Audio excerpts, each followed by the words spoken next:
सुनाती हूँ दर्द भरी कहानी, अंगुलीमाल की कहानी। कहानी है गौतम बुद्ध के समय की। अंगुलीमाल नामक एक भयानक लुटेरा था।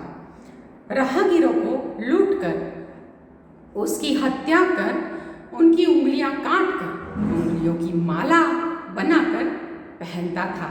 यह उसका शौक था। बड़ा ही क्रूर हत्यारा था। अब तक 999 हत्याएं कर चुका था और 1000वें की प्रतीक्षा थी उसे। लेकिन अब लोग चौकन्ना हो गए थे। उस रास्ते कोई जाता ही नहीं था। यहाँ तक कि अंगुलीमाल की माँ भी उस रास्ते नहीं जाती थी। डरती थी बेचारी, निर्दयी, न जाने उसकी भी हत्या कर माला बनाकर पहन लेगा उंगलियों की। बहुत समय बीत गया।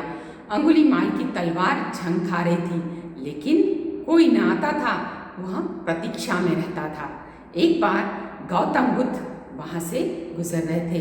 लोगों ने मना किया, भंते इस रास्ते न जाना, अंगुलीमाल बड़ा ही खतरनाक है, बहुत बड़ा अपराधी है, आप पर भी दया नहीं रखेगा, आपकी भी हत्या कर देगा। गौतम बुद्ध ने कहा कि अगर ना पता होता तो शायद ना भी जाता, लेकिन अब तो जाना ही जाना है, क्योंकि उसके व्रत का क्या होगा। बेचारा 1000 का व्रत ले बैठा है, 999 पूरे कर चुका है। जो उसकी दया आ रही है, जो उसका व्रत पूरा करने जाना है। और बुद्ध आगे आगे आगे बढ़ने लगे। सारे सन्यासी, सारे साथी संगाती पीछे छूट गए। ऐसे वक्त कौन किसका साथ देता है। बुद्ध अकेले अकेले आगे बढ़ते गए। अंगुलीमाल ने पेड़ पर से दूर से देखा कोई आ रहा है। उसे बड़ा आश्चर्य हुआ, कौन पागल चला आ रहा है। कूद कर नीचे आया, तलवार निकाली, देखा तो तलवार जंगी हुई है। उसने तलवार को धार लगाना शुरू कर दिया। बुद्ध और पास आने लगे। उसने दूर से देखा, गेरुआ वस्त्र, स्थिर चेहरा कोई सन्यासी दिख रहा था। उसे लगा पागल है, आज मरने आ रहा है। लेकिन न जाने क्यों उसके भाव बदल रहे थे मन के। बुद्ध और पास आ रहे थे। वो तरंग बुद्ध की, वो हवा बुद्ध की, वो शुद्धता बुद्ध की, वो पवित्रता बुद्ध की, वो चाल बुद्ध की वातावरण को महका रही थी, पवित्र कर रही थी। आज भी एक गजल है ना, तेरे आने की जब खबर महके, तेरी खुशबू से सारा घर महके।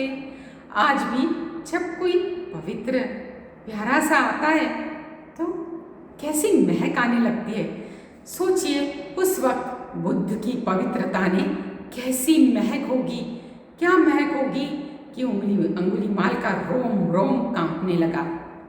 अंगुलीमाल ने अपने आप को संभाला। अरे ये तुम्हें क्या हो रहा है, ये तुम्हारा स्वभाव नहीं है, तुम हत्यारे हो। अगर तुम्हारी माँ भी आती तो तुम ऐसा न सोचते। ये तुम्हें क्या हो रहा है। जोर जोर से धार करना बढ़ाता गया। बुद्ध पास आने लगे। अंगुलीमाल जोर से चीखा, रुक जाओ, वहीं रुक जाओ। बुद्ध ने कहा, मैं तो काफी समय पहले से रुका हुआ हूं, तुम चल रहे हो, तुम रुक जाओ। अंगुलीमाल ने सोचा, पागल आदमी लगता है। अरे ये चल के मेरी तरफ आ रहा है, मैं बैठा तलवार को धार कर रहा हूं और ये कह रहा है मैं रुका हूं और तुम चल रहे हो। उसे कुछ समझ में नहीं आया। बुद्ध ने कहा, जिसका मन रुक गया वो रुक गया समझो। तुम तो कूद रहे हो, दौड़ रहे हो। अब अंगुलीमाल और चिल्लाया। उसने कहा, न जाने क्यों मुझे तुम पर दया आ रही है, तुम यहाँ से चले जाओ। मैं बहुत निर्दयी हूँ, क्रूर हूँ। देखो माला देखो, मैंने 999 की हत्याएं कर उनकी उंगलियां काट कर माला बनाकर पहनी है। देखो दिख नहीं रहा तुम्हें। बुद्ध और हंसे और करीब आए। अंगुलीमाल चिल्लाया, रुक जाओ। लेकिन बुद्ध कहाँ रुकते। बुद्ध ने अंगुलीमाल को स्पर्श किया। अंगुलीमाल का रोम रोम कंपित हो उठा। उसे समझ नहीं आ रहा था कि ये किसका स्पर्श हो गया, जैसे मुक्त हो गया हो।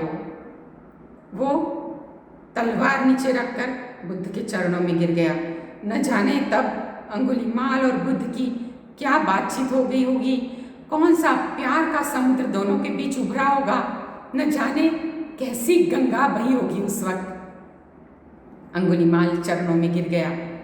बुद्ध ने अंगुलीमाल के सिर पे हाथ रखा। बुद्ध ने कहा, तोड़ना काटना बहुत आसान है, जोड़ना मुश्किल। अंगुलीमाल ने कहा, मेरी कुछ समझ में नहीं आ रहा है। बुद्ध ने कहा, जाओ और सामने के पेड़ से एक पत्ता तोड़कर ला दो। वो इतना बड़ा हत्यारा 1 सेकंड में पत्ता तोड़कर ला दिया। अब बुद्ध ने कहा, अब फिर जोड़ दो। उसने कहा, ये तो सच में पागल दिख रहा है, ये कैसे जुड़ेगा। अंगुलीमाल ने कहा, ये तो हो ही नहीं सकता। बुद्ध ने कहा, यही तो मैं तुम्हें समझा रहा हूं, तोड़ना बहुत आसान है, जोड़ना मुश्किल। तुमने ये कौन से कर्म बांधे हैं। अंगुलीमाल सन्यासी बन गया। अंगुलीमाल और बुद्ध वापस गांव में आए। राजा अजातशत्रु नंगी तलवार ले दौड़ आया अंगुलीमाल को मारने। बुद्ध ने रोका और कहा कि नहीं, अब ये मर चुका है, इसे क्यों मारना है। धीरे धीरे धीरे बुद्ध की संगात से अंगुलीमाल बदलता गया। कुछ दिनों पश्चात वो एक गांव में भिक्षा मांगने गया। गांव के लोग, नादान लोग, क्रोध में आ गए, गुस्से में आ गए, ईंटें, पत्थर और लोहा लेकर खड़े रहे और अंगुलीमाल को इतना मारा कि वो लहूलुहान हो गया, बेहोश हो गया, वहीं गिर गया। गांव के लोगों ने उसे पत्थर मारे, लात मारी और वहाँ से निकल गए। बुद्ध वहाँ आए। बुद्ध को जब खबर मिली, दौड़ते हुए आए। बुद्ध ने अंगुलीमाल को अपनी गोद में लिया और कहा, बहुत दर्द हो रहा है अंगुलीमाल। अंगुलीमाल ने कहा, नहीं, उन्होंने मुझे कहाँ मारा, मैं तो साक्षी था, कुछ नहीं हुआ।